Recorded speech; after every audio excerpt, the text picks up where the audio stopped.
mes žaidėm žaidimą be kauliuko.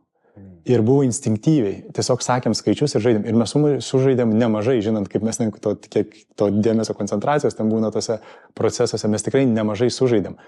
Ir kas buvo įspūdinga, tai buvo mes pasitikėdami vienas kitu, neturėjom trečio objekto, kuris būtų mums tarsi objektyvus ir tikras, kur užtikrintų mūsų žaidimo nesukčiavimą arba užtikrintų mūsų, sukurtų pasitikėjimą, kažkoks trečias ten advokatas ar kažkoks tai moderatorius arba valstybė arba dar kažkas kitas, kas mums užtikrina, kad mes pasitikėtume vienas kitu, nes mes ne iki galo pasitikim. Ir staiga mes išėmėm tą ir tokių absurdiškų situacijų, kur sakytum, žaidžiam žaidimą be kauliuko, kaip? Ir staiga mes žaidėm tą žaidimą ir mes sužaidėm jį.